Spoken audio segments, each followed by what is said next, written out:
Je vais vous parler aujourd'hui des pièges d'ouverture dans le gambit laiton. Alors le gambit laiton, c'est une ouverture considérée comme peu fiable pour les noirs et très peu jouée à haut niveau, mais qu'il faut connaître quand on joue avec les blancs E4, parce que c'est régulièrement utilisé comme une arme surprise, particulièrement dans les parties d'amateurs, donc c'est tout à fait ce qui me convient, mais aussi parfois à haut niveau, dans les parties rapides. Et si on reprend un petit peu les parties officielles enregistrées, moi j'ai constaté que les Français y ont été parfois confrontés à haut niveau. Euh, Manuel Apicella avec les Noirs avait perdu contre Sokolov en 92 et Robert Fontaine l'avait joué avec les Blancs et n'avait pas réussi à gagner sa partie. Et puis il y a aussi une très jolie partie à Capelle-la-Grande en 94 entre Éloi Relange et Christian Boer. Donc de temps en temps, on voit apparaître cette ouverture à haut niveau, mais beaucoup de gens considèrent que c'est trop faible pour les Noirs pour être défendu. Je rappelle à toutes fins utiles que je n'ai pas du tout la prétention de connaître suffisamment les ouvertures pour les défendre ou les réfuter. Et le propos de cette chaîne, c'est juste de vous montrer des pièges tactiques qui sont utiles à connaître, qui peuvent vous donner des idées éventuellement dans d'autres ouvertures, euh, et surtout du plaisir à regarder, éventuellement à commenter, à améliorer. Donc j'espère que vous passerez un bon moment en regardant cette petite vidéo.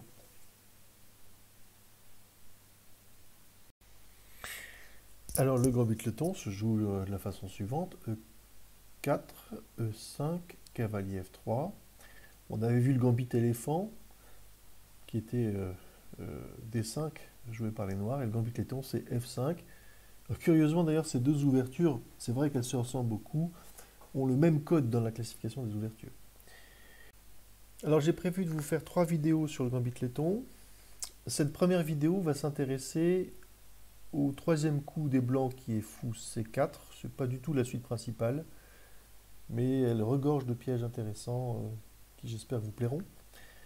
La deuxième vidéo s'intéressera à la suite cavalier prend E5, suivi des coups des noirs qui vous sont listés ici, c'est-à-dire dame E7, cavalier C6 ou fou C5, qui ne sont pas du tout les réponses principales des noirs après ce coup cavalier prend E5.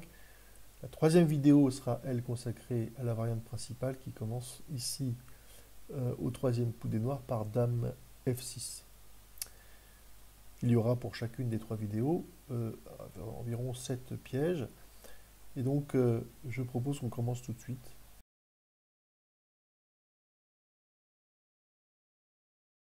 Les noirs jouent tout de suite fou E4 attaquant le cavalier. Et après, cavalier reprend le pion en E5. Bah, ces flèches vous illustrent toutes les intentions agressives des blancs, l'invasion de la case F7 par le cavalier ou le fou, et de la case H5 par la dame blanche, dans l'espoir de créer une attaque fulgurante extrêmement violente. Les noirs ripostent par dame G5, qui accessoirement protège l'incursion de la dame en H5, mais surtout attaque le cavalier en E5 et le pion en G2. Ça induit, tout comme ce dont je vous avais parlé dans le gambit éléphant, un mauvais coup des blancs qui est le coup cavalier prend F7. En apparence, un très beau coup parce que c'est une fourchette entre la dame et la tour, et donc l'espoir d'un gain matériel immédiat. Malheureusement pour les blancs, les noirs ont la riposte dame G2, et tout comme ce que je vous avais montré dans le gambit éléphant, la reprise ici par le cavalier de la tour H8 immédiatement était un très mauvais coup, parce que ça donne l'initiative aux noirs qui ont une attaque gagnante. Alors probablement, avant de développer l'attaque gagnante des noirs, probablement que dans cette position, il est moins mauvais pour les blancs de jouer tour F1, et on peut imaginer la suite, cavalier F6, et si là les blancs reprennent la tour, c'est plus un mauvais coup.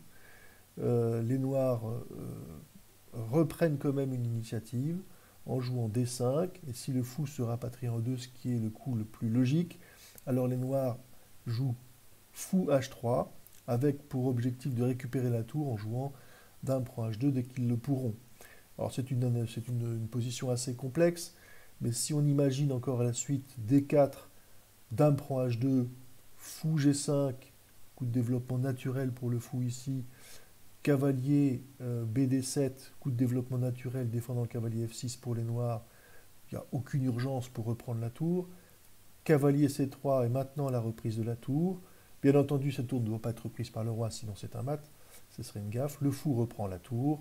Et après le coup C6 qui renforce le centre, on peut penser que la position est équilibrée. J'aurais tendance, mais je ne suis pas encore une fois un grand joueur d'échecs, mais j'aurais tendance à préférer la position noire parce que le centre est puissant, il est solide, et parce que surtout le cavalier blanc ici n'a pas beaucoup d'espoir de survie dans cette position, après une manœuvre classique de type G6, fou G7 pour récupérer le cavalier, ou le grand roc des noirs qui pourrait aussi participer à cette fête. Voilà, ce festin. Bien, donc ça c'était la ligne la moins mauvaise des blancs. Si les blancs jouent cavalier F7, les noirs jouent dame G2, comme je vous le disais tout à l'heure, les blancs reprennent en H8, et donc la suite qu'il faut punir quand on est noir. Les noirs reprennent la tour en H1, le roi joue en H2, et là, tenez-vous bien, un coup complètement anodin va créer à lui seul un piège gigantesque, puisque le coup dame prend H2, qui n'a l'air de rien, met les blancs dans une position infernale. Le piège ici, c'est que quel que soit le coup de développement le plus naturel, alors j'aurais pu inonder cet échiquier de flèches rouges. Je rappelle pour ceux qui découvrent cette chaîne que j'ai un code couleur pour les flèches. Le rouge, c'est les mauvais coups. Donc c'est les mauvais coups pour ceux qui ont le trait, et c'est la bonne riposte pour ceux qui ont la riposte qui suit. Et puis les verts, c'est les bonnes intentions, les bons coups à venir pour les joueurs, enfin, pour les deux camps. Bien, vous voyez que tous les coups de développement sont mauvais, tout comme d'ailleurs le rapatriement du cavalier en F7, ou la prise du cavalier, ici, gratuit, en théorie, en G8. Pourquoi? Parce que quels que soient ces coups, eh bien, prenons par exemple, n'importe quoi, D4, eh ben, les noirs jouent D5. Et la double menace, c'est la reprise du fou ici, mais surtout le gain de la dame en enfilade après dame G4. Donc c'est la raison pour laquelle, dans cette position, il est interdit pour les blancs de jouer un coup naturel. Il est interdit de perdre du temps à prendre le cavalier. Et la meilleure réponse, c'est de jouer fou F7 échec. J'y reviens dans 2 secondes. Mais vous pourriez me dire, mais si les blancs jouent leur dame, s'ils jouent leur dame en E1 par exemple, eh ben ça ne marche pas. Parce que les noirs gardent l'initiative, et c'est là où c'est diabolique, ils gardent l'initiative, dame H5. Donc si les blancs jouent roi E3, bah, ils se font très rapidement mater. Dame F3, roi D4, C5, roi prend D5, cavalier F6, roi E5 et D6, échec et mat. Il n'est pas très esthétique le mat, mais il a le mérite d'être efficace et assez facile à trouver. Et si dans cette position le roi résiste plus en jouant en F1, alors dame H1, roi E2, dame F3, et si les blancs reviennent en F1 pour espérer une nulle par répétition de coups, ben ça ne va pas marcher, puisque D5 arrive, avec la menace, non pas de la reprise du fou, dont on n'a rien à faire à ce moment-là, mais la menace fou H3 échec, et le mat en G2. Donc voilà, quel que soit d'ailleurs le coup des blancs, la position est perdue. Donc dans cette position, j'y reviens, le seul coup valide pour les blancs, c'est de jouer fou F7 échec. Ça les met pas en position très sereine, mais au moins ça leur permet de survivre quelque temps et d'essayer de se développer au moins quelques coups. Le roi jouant E7, les blancs jouent D3, principalement pour donner un petit peu d'espace autour de leur roi qui est vraiment très très mal situé.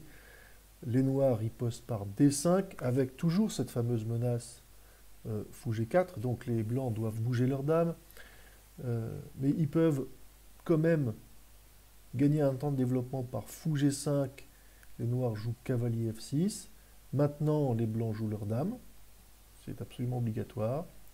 Les noirs font quand même échec parce que c'est aussi un coup de développement pour eux, et les blancs se réfugient sur la case D2. Il n'y a plus d'attaque immédiate pour les noirs, et les moteurs d'analyse considèrent que l'avantage des noirs est quand même évident. Enfin, il n'y a pas besoin d'ailleurs d'un logiciel pour le voir. Les noirs ont 2 pions d'avance. Les blancs ont 2 pièces très mal situées. Il est peu probable que ces 2 pièces survivent. Ce cavalier en particulier en H8 et même ce fou maintenant qu'il n'y a plus du tout de case de repli possible. Donc finalement c'est la mort programmée pour les blancs. Tout ça vous illustre bien au final pourquoi dans le gambit laiton cette tentative d'agression immédiate du roi noir par fou C4 et surtout cavalier F7 suivi de cavalier prend H8 est une suite qui ne tient pas la route.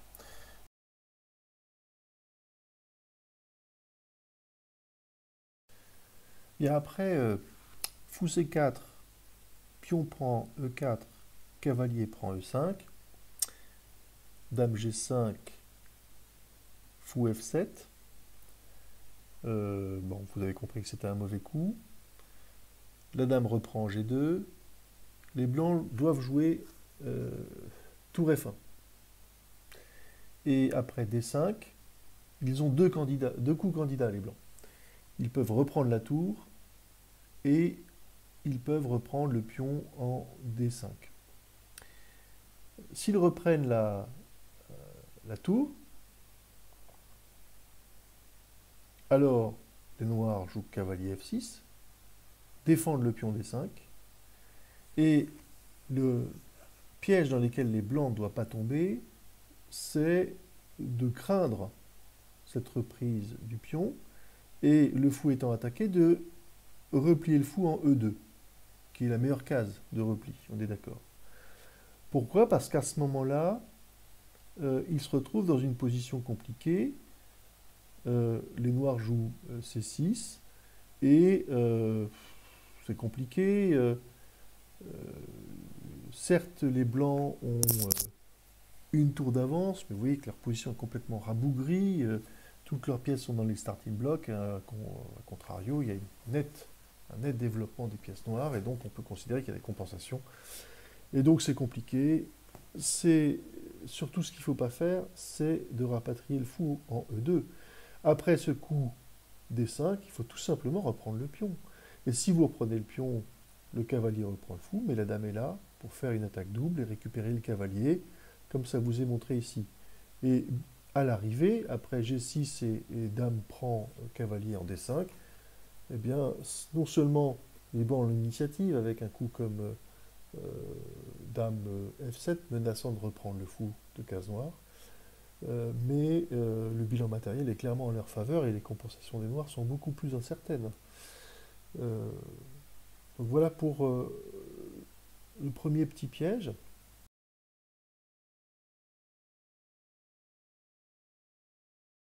Et puis il y en a un second dans cette position. Si les blancs ne prennent pas la tour mais prennent le pion, eh ben là c'est une erreur. Parce que après cavalier C6, un coup en apparence anodin, autorisant la reprise de la tour, eh bien cette reprise est trop tardive. Il fallait le faire avant. Maintenant, c'est pas bon du tout pour les blancs. C'est assez compliqué cette histoire. Hein. Un coup, il faut qu'ils prennent la tour, un coup, c'est pas bon. Mais là, c'est absolument pas bon parce que les noirs ont une initiative. Ils jouent fou G4. Le meilleur coup ici, c'est d'interposer le pion, sinon la dame est perdue. Donc F3. Et à nouveau, un petit coup anodin qui n'a l'air de rien des noirs, qui est fou E7, mais qui est un coup diabolique parce que c'est tout simplement une menace de mat en deux coups. Après, fou H4, la tour s'interpose et la dame reprend. Donc, les blancs doivent rejouer, doivent occuper la deuxième rangée. Ils jouent dame E2, c'est la seule défense. Et après, fou H4 échec, le roi se réfugie en D1. Une petite clarification, dame prend E2, roi prend E2. Le cavalier vient se joindre à la fête en D4 en faisant échec au roi. Le roi n'a qu'une seule case de repli qui est E3. Le cavalier fait une fourchette en attaquant la tour en A1. Le roi va attaquer le fou en G4 pour essayer de trouver une compensation, mais le fou joue en H3 attaquant la deuxième tour en F1. Donc les blancs sont toujours très mal lotis. Tour G1, il sauve une tour. Grand roc, il n'y a aucune urgence pour reprendre la tour, on améliore la position, on attaque le fou en D5.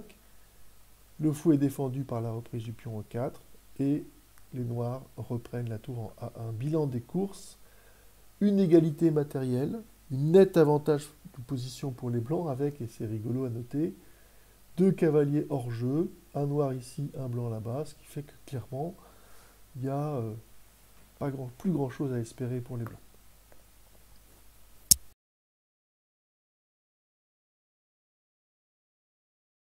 Dans cette position, le meilleur coup des blancs n'est pas de jouer cavalier F7, c'est de jouer D4. Ce pion défend le cavalier et les blancs font une attaque à la découverte de la dame noire par leur fou. Donc la dame prend en G2 et les blancs ont le temps de sortir leur dame en H5 et de lancer leur attaque, leur agression du roi noir. Les noirs jouent G6 et les blancs continuent à exercer leur pression par fou F7, obligeant le roi à bouger. Et les deux cases de fuite sont la case D8, qu'on verra au prochain piège, et la case E7, qui n'est pas la meilleure case, mais qui permet, parce qu'elle permet plutôt une forte attaque des blancs. Les blancs continuent par fou G5, les noirs interposent leur cavalier, les blancs, normalement, doivent gagner. Ils ont deux façons de gagner, en prenant G6 avec le fou, ou en jouant un coup brillant qui est Dame G4, j'y reviens tout de suite. Et ils peuvent aussi se fourvoyer en jouant un sacrifice en apparence tout à fait brillant qui est fou prend G6. S'il joue fou prend G6, il tend un piège parce que si le roi refuse le sacrifice, il est maté très rapidement. Ça donne roi D6, cavalier C4, roi C6, dame D5, échec et mat. Donc dans cette position, les noirs ne doivent pas être paranoïaques et ils doivent accepter le sacrifice, c'est même complètement forcé. Donc roi prend F6. Et alors, la suite de l'attaque des blancs oblige un deuxième sacrifice, cavalier G4, roi prend G7, dame D5, roi prend F7, pardon, dame D5, roi G7, dame E5, roi F7, dame F6. Donc les noirs sont en apparence extrêmement dominants dans cette position. Et là, donc les blancs sont dominants et les noirs doivent bien choisir la case de fuite du roi. Si malheureusement ils jouent en E8, ils vont perdre l'avantage en favorisant une combinaison nulle. Enfin, dame E5, roi F7, dame D5, roi E8, dame E5, etc. Si en revanche ils ont l'intelligence de jouer roi G8, alors les blancs vont être tentés de jouer cavalier E5 pour maté au prochain coup par dame F7. Mais les noirs ont la ressource défensive liée à la présence de la dame, qui, avant de se sacrifier, va prendre la tour, ce qui va permettre au noir d'obtenir une compensation matérielle pour la dame. Le roi joue alors en E2, la dame se sacrifie en F3, cavalier prend, pion prend, roi prend, et vous voyez que dans cette position-là, l'équilibre matériel est plutôt en faveur des noirs, parce que, certes, ils ont perdu leur dame, mais ils ont récupéré la paire de fous blancs et une tour. Et après cavalier C6, cavalier C3, fou G7 par exemple, la dame se replie en G5 et les noirs peuvent reprendre un pion supplémentaire. Bon, c'est pas la peine d'aller plus loin. La position est gagnante pour les noirs. Tout ça pour vous expliquer que il ne fallait pas, dans cette position, jouer fou prend F6.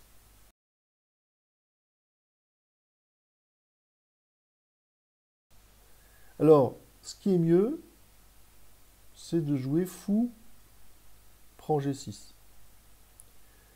Sur fou prend G6, la meilleure suite donne dame prend H1, roi E2, et là, les noirs peuvent tomber dans un piège en jouant un coup naturel de développement pour soulager la pression et créer des échanges, en particulier ce cavalier qui est très gênant. Donc ils peuvent jouer cavalier C6. Alors, le sacrifice sur F6 du fou est là maintenant tout à fait pertinent. Fou prend F6, et si le roi reprend, il subit une combinaison de mates forcée, dame F5, roi G7, dame F7, roi H6, cavalier G4, roi G5, dame F5, roi H4, dame H5, échec et mat. Bon. Il y a une suite encore plus belle dans cette position, qui est dame G4, un coup tout à fait brillant.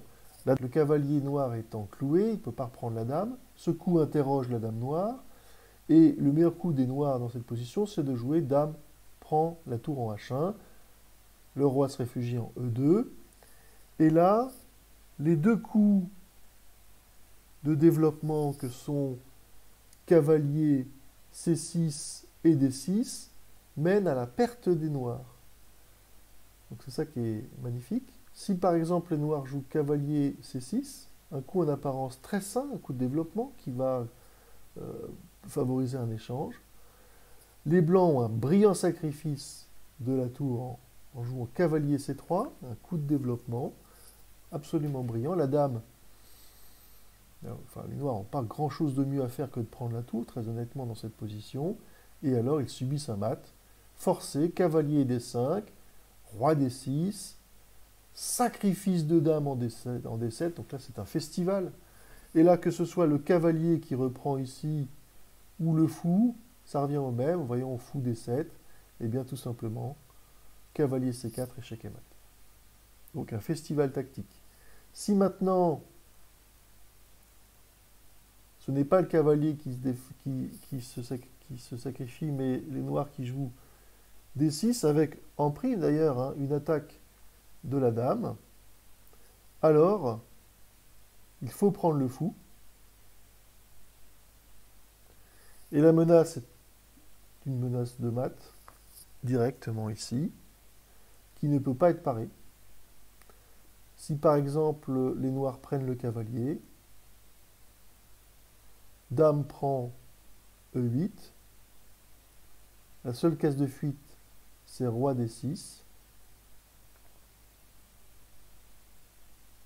et dame E6, échec et mat.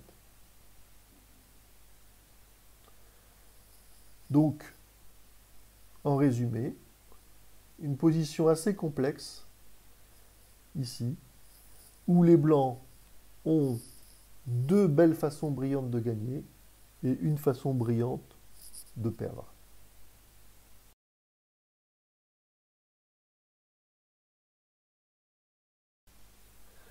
Donc après D4, Dame prend G2, Dame H5, G6, Fou F7. Maintenant, le roi peut aller en D8. Et le fou reprend G6. La dame reprend la tour en H1.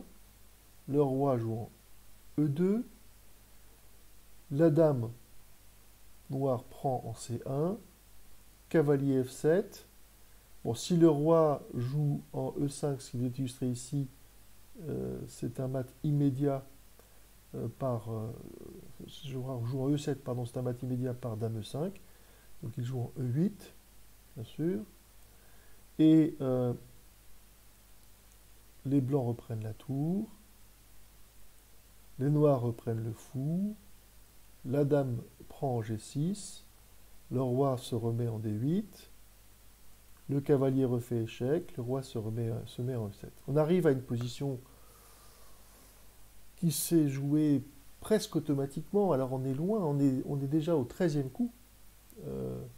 Mais ici, vous avez un coup sublimissime que jouent les blancs, qui est un sacrifice passif de la tour en A1 et un coup de développement, qui est cavalier C3. La dame n'a pas grand-chose à faire d'autre que de reprendre la tour.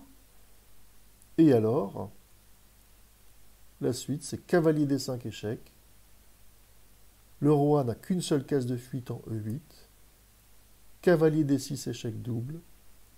Roi D8 et dame E8. Échec et mat. Donc une magnifique combinaison. Si la dame ne reprend pas la tour en A1, c'est tout de suite plus compliqué.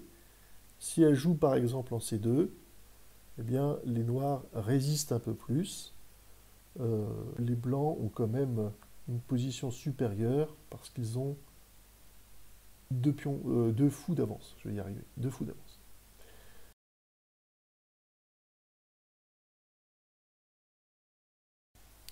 Dans cette position, les noirs peuvent aussi jouer C6, avec l'idée de mobiliser leur roi à l'aile dame, loin des hostilités, puisqu'il y a une concentration des pièces blanches à l'aile roi. Bon, les blancs pourraient jouer F7, mais ce n'est pas du tout le bon coup dans cette position, parce que après roi C7, la reprise de la tour, la dame prend le fou, et au final, le bilan matériel est en faveur des noirs. Les noirs ont un fou d'avance.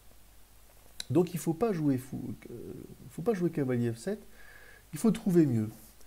Et si vous regardez bien, eh bien, ce fou, s'il faisait échec, pourrait mettre en danger très rapidement cette dame noire. Il y a juste une pièce qui gêne à la manœuvre, c'est le cavalier ici, donc il faut jouer cavalier C3. Et là, ça devient limpide. Vous voyez que ce fou, s'il fait échec, la dame noire sera perdue. Attaque à la découverte. Et donc, dans cette position, après le coup cavalier C3, le roi noir doit absolument échapper à cet échec par le fou blanc de case noire. Il doit donc fuir les cases noires ou interposer des pièces. Et donc les 3 refuges possibles, c'est la fameuse case C7, puisque le cavalier blanc va gêner l'efficacité du fou blanc, ou d'interposer d'emblée sur les cases noires des pièces, en se développant, soit le fou en E7, soit le cavalier en F6. Vous voyez tout de suite, si vous connaissez mon code couleur, que les 2 premiers coups sont mauvais, et que le 3e, c'est celui qui tient la route. Mais vous voyez tout de suite ce qui se passe, la plus belle combinaison, le plus beau piège, c'est ce qui se passe si le roi noir les noirs suivent la logique du coup précédent et jouent le roi en C7. Donc, c'était exactement leur objectif, ce qui justifie le coup C6, et ils sont à l'abri de l'échec à la découverte. Eh bien non, parce que là, les blancs, ils ont un coup sublimissime, fou F4. Donc il y a une attaque de la dame, mais surtout, il y a un mat forcé par la suite, quel que soit le coup de dame. Alors si la dame prend la tour, c'est beaucoup plus beau, mais même si elle se met en G2, la suite est la même. La suite, c'est quoi? C'est cavalier prend C6, échec par le fou, Et le roi, il a la possibilité de reprendre le cavalier ou d'aller en B6, mais dans les deux cas, c'est mat par dame B5. Donc voilà une magnifique combinaison des blancs. Deuxième possibilité, les noirs interposent le fou en E7. Donc là, la mobilisation du fou blanc de case noire ne marche pas. Il n'y a rien à attendre. Par contre, ils peuvent jouer maintenant cavalier F7. Et dans cette position, les noirs doivent fuir, le roi noir doit fuir les cases noires. S'ils se réfugient en C7, là, ils perdent leur dame. Donc il va jouer en E8. Les blancs empochent la tour avec échec à la clé, ils n'ont pas perdu de temps. Donc on ne peut pas considérer qu'à aucun moment que c'est un mauvais coup. Le roi revient en D8. Les blancs reviennent en F7, ils ont le temps de réfléchir. Le roi revient en E8 en priant pour la nulle. Et là, cavalier E5, de nouveau un échec à la découverte. Le roi ne va surtout pas sur la case noire ici pour la même raison que tout à l'heure. Les blancs vont sacrifier leur fou et vont prendre la dame. Donc ils vont rejouer en D8. Et là, fou prend E4. Donc le fou blanc prend le pion et attaque la dame. La dame, dans cette position, elle n'a qu'une seule case de fuite. Pas une case la plus glorieuse, mais c'est G1. Elle ne peut pas faire autre chose, sinon elle est perdue. Et là, les blancs continuent leur attaque. Cavalier F7. Roi E8, pour toujours la même raison que tout à l'heure. Cavalier D6, échec. Double. Roi D8. Bon. Et là maintenant, ce petit coup, cette petite prise de pion qui attaquait la dame, a surtout permis de laisser le passage à la dame blanche pour venir faire échec en E8. Le roi va en C7. Et après le sacrifice du deuxième cavalier en D5, eh bien, les noirs sont perdus. Si le cavalier est repris, alors dame prend le fou en C8, roi se réfugie en B6, dame C5 échec, roi A6, dame B5 échec et mat.